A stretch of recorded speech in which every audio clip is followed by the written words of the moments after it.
क्या इजराइल के पास हथियारों की शॉर्टेज हो गई है? कौन सी हथियार मिसाइलें वो खुद बनाता है? क्या इजराइल की स्ट्रैटेजी क्या है? क्या ईरान इजराइल को इस युद्ध में मात दे पाएगा? क्या ईरान तेहरान को बचा पाएगा? क्या इजराइल और अमेरिका खामनेई को सद्दाम जैसी मौत दे पाएंगे? ये ऐसे सवाल हैं जो हम इस महायुद्ध की स्क्रिप्ट में समझने की कोशिश करेंगे। पहले इजराइल के हथियार बनाने की क्षमता पर बात कर लेते हैं। इजराइल का हथियार उत्पादन बहुत उन्नत है, जिसमें आयरन डोम, एरो मिसाइलें और ड्रोन शामिल हैं। लेकिन इंटरसेप्टर की कमी युद्ध में चुनौती बन सकती है। ईरान के पास बड़ी संख्या में मिसाइलें और सस्ते ड्रोन हैं, पर सटीकता की कमी है। इजराइल की हवाई मारक क्षमता ज़बरदस्त है, लेकिन लंबा युद्ध दोनों देशों के लिए आर्थिक और रणनीतिक जोखिम बढ़ा सकता है। इजराइल और ईरान के बीच हाल के सालों में तनाव बढ़ता जा रहा है। 2025 में यह तनाव एक खुले तौर पर युद्ध के रूप में सामने आया। दोनों देश मध्य पूर्व के दो शक्तिशाली राष्ट्र हैं। उनकी सैन्य क्षमताएं, विशेष रूप से हथियार और मिसाइल उत्पादन, इस युद्ध में परिणाम को निर्धारित करने में महत्वपूर्ण भूमिका निभा रही हैं। इस स्टोरी में इजराइल के हथियार उत्पादन की स्थिति, युद्ध की मांगों को पूरा करने की उसकी क्षमता और ईरान की सैन्य ताकत की बात करेंगे। अगर युद्ध लंबा चलता है तो क्या नुकसान होंगे? हम ये भी विश्लेषण करेंगे कि क्या हथियारों की कमी इजराइल के युद्ध प्रयासों को प्रभावित कर सकती है। इजराइल एक तकनीकी रूप से उन्नत देश, जो अपनी रक्षा जरूरतों को पूरा करने के लिए स्वदेशी हथियार उत्पादन पर बहुत अधिक निर्भर करता है। हथियार उत्पादन कर दुनिया भर के देशों को बेचता है और उससे पैसे भी कमाता है। इजराइल की रक्षा उद्योग दुनिया के सबसे विकसित उद्योगों में से एक है। यहाँ कई प्रमुख कंपनियां जैसे Israel aerospace industry, Rafael advance defence system और एल्बिट सिस्टम्स हथियारों और रक्षा प्रणाली का निर्माण करती है। आयरन डोम, यह इजराइल की सबसे प्रसिद्ध मिसाइल रक्षा प्रणाली है, जो छोटी दूरी की मिसाइलों और रॉकेट्स को रोकने में सक्षम है। यह प्रणाली 90% से अधिक सफलता दर के साथ काम करती है। एरो मिसाइल डिफेंस सिस्टम, यह मध्यम और लंबी दूरी की बैलिस्टिक मिसाइलों को रोकने के लिए डिज़ाइन की गई है। यह प्रणाली ईरान जैसे देशों की लंबी दूरी की मिसाइलों के खिलाफ काफ़ी महत्वपूर्ण साबित हो रही हैं।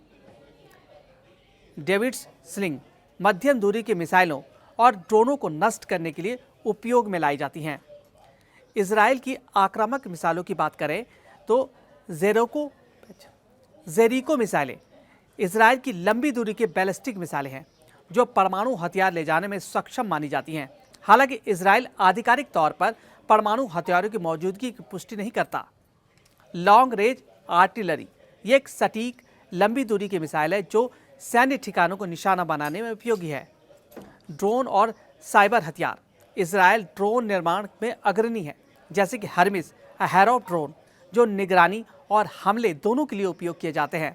साइबर युद्ध में इजराइल की क्षमता भी उल्लेखनीय है, जिसका उपयोग दुश्मन की रक्षा प्रणालियों को कमजोर करने के लिए किया जाता है।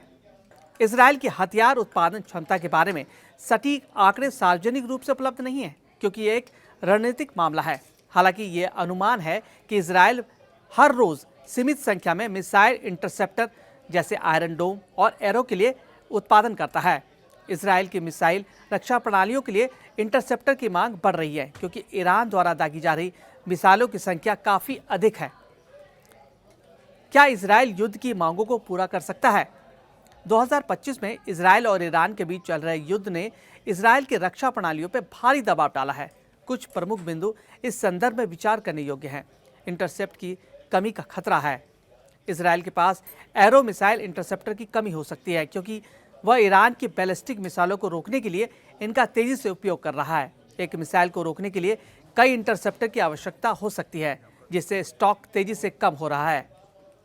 एक रिपोर्ट में कहा गया है कि इजराइल अपने इंटरसेप्टर तेजी से उपयोग कर रहा है। उसकी उत्पादन क्षमता इस गति को बनाए रखने में सक्षम नहीं है। इजराइल को अमेरिका से भारी सैन्य सहायता मिलती है, जिसमें मिसाइल इंटरसेप्टर और अन्य हथियार शामिल हैं। ये सहायता कमी को कुछ हद तक कम कर सकती है, लेकिन अगर युद्ध लंबा खिंचता है तो इजराइल पर दबाव बढ़ सकता है।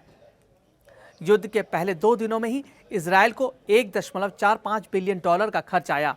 लंबे समय तक युद्ध जारी रहने से इजराइल की अर्थव्यवस्था पर दबाव पड़ सकता है, जिससे हथियार उत्पादन प्रभावित हो सकता है।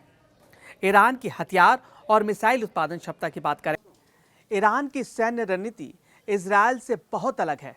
यह मुख्य रूप से बैलिस्टिक मिसाइलों, ड्रोनों और क्षेत्रीय प्रॉक्सी समूह जैसे हिजबुल्ला और हूती पर निर्भर करता है।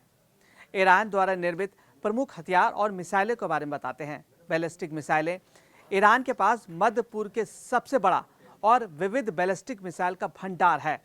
इसमें खैबर शेकन जैसे मिसाइलें शामिल हैं, जो उड़ान के दौरान अपनी दिशा बदल सकती है। युद्ध शुरू होने से पहले ईरान के पास लगभग 2000 बैलिस्टिक मिसाइलें थी, जिनमें से 1/3 से आधी अब तक उपयोग की जा चुकी हैं। इजराइल द्वारा तबाह भी किया जा चुका है। ईरान सस्ते और प्रभावी ड्रोनों का उत्पादन करता है, जैसे शाहिद 136, जो इजराइल और अन्य देशों के खिलाफ हमलों में उपयोग किए गए हैं। ईरान का परमाणु कार्यक्रम विवादास्पद है, जो 60% तक यूरेनियम संवर्धन करने में सक्षम है। हथियार ग्रेड स्तर 90% से थोड़ा कम है। इजराइल ने हाल ही में ईरान के सेंट्रीफ्यूजन उत्पादन सुविधाओं को निशाना बनाया है, जिससे उसकी परमाणु क्षमता को झटका लगा है। ईरान की मिसाइल और ड्रोन उत्पादन क्षमता उल्लेखनीय है, लेकिन उसकी मिसाइलों की सटीकता और गुणवत्ता इजराइल की तुलना में बेहद कम है। ईरान सस्ते और बड़ी संख्या में हथियारों का उत्पादन करता है, जिससे वे लंबे समय तक हमले जारी रख सकता है। हालांकि इजराइल की हवाई श्रेष्ठता और सटीक हमलों ने ईरान के हथियार उत्पादन केंद्रों को नुकसान पहुंचाया है, जिससे उसकी क्षमता सीमित हो सकती है। इस महायुद्ध में दोनों देशों के रक्षा और अर्थव्यवस्था को बड़ा नुकसान हो सकता है। अगर युद्ध लंबा खिंचता है तो ईरान को उबरने में काफी वक्त लग सकता है।